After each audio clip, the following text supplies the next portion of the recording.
어쨌든 공연 문화도 남성 위주의 어떤 가부장적 틀도 있는 거고 공연 문화 안에서 여성 혐오적인 그런 것들도 많이 있을 텐데 그거 좀 불편한 점이 있었다면 이거 굉장히 미묘한 것들이 많은데 다행히 지금 이제 젠더 이슈가 사회에 전면적으로 드러났기 때문에 네네. 많은 남자 코미디언 분들도 감히 그 주제를 잘 모르면서 함부로 건들지 않는 분이 대부분 많아요. 네. 근데 간혹 가다가 이제 가볍게 그 주제를 다루셔서 조금 이건 답답하다 이럴 때가 있죠.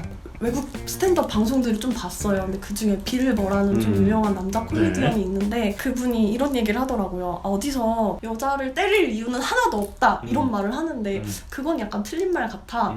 때릴 이유는 진짜 많은데 그냥 때리면 안 되기 때문에 안 맞는 거 아니야? 막 이런 식으로 조크를 하시더라고요. 근데 그거에 막 반응을 해주시는 거예요. 남자 많은 관계자들은 남자들이 되게 속 시원해하죠. 왜냐면 그분은 이런 걸 전제로 하는 거예요. 많은 연인 사이에서 일어나는 다툼들 거기서 뭐 서로 말꼬리 잡고 짜증나게 하는 거 있잖아. 너 오늘 왜 그렇게 입었어? 막 여자들이 막 몰아가는 상황? 하지만 남자는 짜증이 나도 여자를 때리면 안 되기 때문에 참는다. 이런 걸 전제로 하는데 사실 현실에서는 그냥 이유 없이 맞거나 네. 이제 사랑하는 사람으로부터 폭행을 당한다거나 그런 여자들이 정말 많으니까 여자들은 웃을 수 없는 거죠. 맞아요. 네. 그냥 폭력인데 맞아요. 폭력인데 그거를 막 뭔가 네. 웃음의 소재로 막 해서 네. 그렇게 풀어내고 저는 이런 비슷한 소재로 굉장히 좀 뭐랄까 재치 있는 이것도 남성 코미디언의 코미디였는데 그나마 재치 있다고 생각을 했던 게 남자는 사랑하지 않아도 무조건 죽여요. 랜덤한 사람들 여자건 남자건 랜덤을 죽이는데 여성이 살인을 한다? 적어도 사랑하는 사람을 죽인다? 약간 이런 코미디가 있었거든요. 그러니까 여성은 적어도 사랑하는 사람을 웃고 죽이고 그래서 여자가 더 독하다는 얘기를 우리나라는 스탠드업 역사가 짧지만 미국은 100년 이상 스탠드업 코미디라는 장르가 발달을 하다 보니까 건드릴 수 있는 금기나 주제는 다 건드렸거든요. 그렇죠. 이제는 거의 성역이 없는 상태예요. 그러다 보니까 강간, 성폭행 이런 식의 어떤 굉장히 세고 딱 듣기만 해도 불편함을 주는 소재를 남자 코미디언들이 대부분 많이 건드려서 그거를 소재로 재미있는 코미디를 하면 마치 자기의 어떤 위상이 올라가는 것처럼 소재로 삼는 경우가 많은데 사실 저희는 여자다 보니까 평생 여자는 몸 조심해야지 뭐 이렇게 밤길 조심해야지 그 위협과 그런 어떤 부담감을 안고 평생 살아온 사람이 성폭행을 소재로 하는데 웃을 수는 없거든요. 그렇죠. 그래서 그런 지점들을 남성은 이해하지 못하는 경우가 좀 많은 것 같아요. 그러니까 뭐 종교, 인종, 그다음에 지금은 이제 남녀 성의 어떤 대치 상황에서의 얘기들을 저는 그냥 여성 코미디언들이 많아지면 이 판 자체를 변화시킬 수 있는데 움직임이 좀 있을 수 있을 것 같아요. 그래서 저도 사실 코미디언으로서 사명감 같은 거 안 가지고 살고 싶거든요. 그냥 진짜 웃긴 얘기 막 할 거야 이러고 막 살고 싶어요. 그런데 워낙에 여성으로서 지금 코미디를 하고 있다는 자체에 이미 어깨에 짐이 무거워요. 왜냐면 여자는 적어도 너무 플랫폼이 없고 기회가 없다 보니까 일단 우린 잘해야 돼 이게 있거든요. 맞아요. 그래서 막 매주 만나서 좀 이렇게 더 잘해지자 막 이렇게 하는데 다양한 목소리가 더 많아졌으면 좋겠어요. 거기에 선봉장들이 되실 분들이라고 저는 생각합니다. 네, 저는 그리고 좀 좋아요, 행복해요. 네. 그런 소명 의식 가지고 있다는 게 저는 뿌듯해요. 네. 그 웹툰에서 하나 본 것들이 좀 성차별을 느꼈던 여자친구가 막 너무 화가 나가지고 와서 여성 혐오를 받았던 걸 남자친구한테 얘기했더니 다음부터는 나한테 얘기해. 그치, 정확히. 이런 세상이 싫다고 했지 언제 너 지켜달라고 했냐? 나 그게 남자들이 이해하는 관점과 전면적으로 보여주는 것 같아요. 그렇죠. 그러니까 얼마나 답답하겠어. 그렇죠. 이게 언어가 완전히 다른 거잖아요. 네. 조금씩 아주 천천히 조금씩 바뀌고 있으니까 네. 그 균열을 계속 맞아요. 그걸 약간 재미있게 공연에서 좀 보여주시면 문화의 변화 좀 이끌어내시지 않을까? 늘 느끼는 게 현장에서 정말 막 어떤 그 세상의 변화를 만들기 위해서 정말 노력하시는 분들이 있고 또 우리는 우리한테 주어진 어떤 코미디라는 걸 무기로 소재로 이제 균열을 내는 게 목표겠죠. 굉장히 중요한. 앞으로 좀 이렇게 스탠드업 코미디를 통해서 하고 싶은 이야기가 좀 있을까요?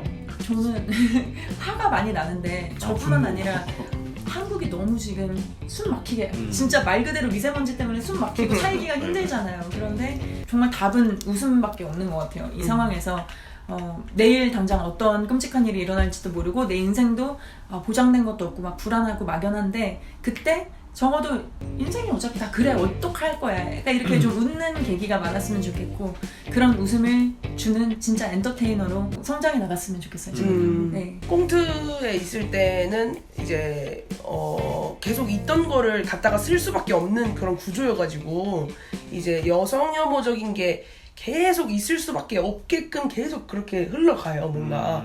근데 스탠드업은 워낙 다양한 사람이 목소리를 낼 수 있고 막 그렇다 보니까 그런 게 깨지는데 지금은 여성들이 불편한 게 TV에 버젓이 나오잖아요. 그런 것처럼 여성들이 편하게 즐길 수 있는 그런 문화로 자리 잡을 수 있었으면 좋겠어요. 네, 어찌 보면 그냥 편하게 웃을 수 있는 공연이 없는 걸 수도 있겠네요. 네네 그런 거를. 기존에 있는 공연들에서. 네네네. 두 가지인데 하나는 이런 막 뉴스에 나오는 소재들을 뉴스처럼 말고 웃기게 이제 좀 약간 스마트하면서 웃기게 만들고 싶은 욕심이 있고 두 번째는 이제 마이크를 잡는 여자분들이 많아졌으면 좋겠어요. 그러니까 저도 하니까 대학교 때 경영학과인데 경영학과가 팀플이 진짜 많거든요. 다 발표 수업이에요. 네네.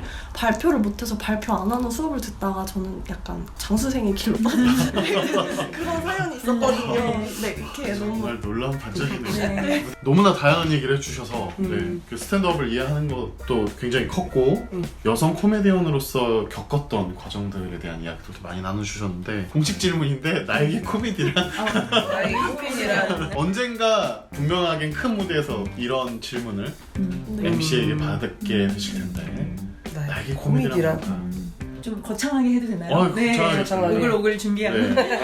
나의 생명줄인 것 같아요. 생명줄. 나의 나를 생명줄. 정말 우울한 얘기지만 어떤 막 자살 생각하고 이럴 때 나한테 살아갈 수 있는 매일매일 작은 웃음과 행복을 몰아줬던 게 코미디였고 지금 저는 무대 올라갈 때마다 진짜 사는 것 같거든요. 새로운 감정들과 새로운 소재들을 계속 찾도록 나를 이렇게 푸시해주는 어떤 동아줄을 잡고 있는 것 같아요.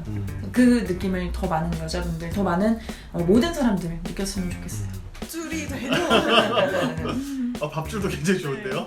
분들이 많이 와주셔서 아. 이걸로 이제 밥벌이 밥줄이가 될 수 있는 밥줄이 될 수 그렇죠. 있는. 밥벌이 그런 하자. 공연 문화가 되면 그럼 너무 즐겁게 일하면서 일하는 줄 모르면서 할 수 있을 것 같아요. 네. 저는 뜬금없이 줄에서 벗어나서 이룸 PC방 이름 PC방? 네, PC방. 제가 일하고 있는 데가 이룸 PC방이거든요. 갑자기 네. 홍보해주세요. 저 이룸 PC방 다니면서 약간 코미디 공부하는 시간도 있고 페이도 딴 데보다 좀 세고 네. 하는 일도 간단해요. 그래서 재밌거든요 저는. 그래서 이룸 PC방처럼 만족스럽고 삶에서 돈벌이도 되면서 아직은 안 되지만 재미있게 즐길 수 있는 네 그런 이룸 PC방 같은 네. 와 이거 좋네요. 네. 홍보도 되고 네.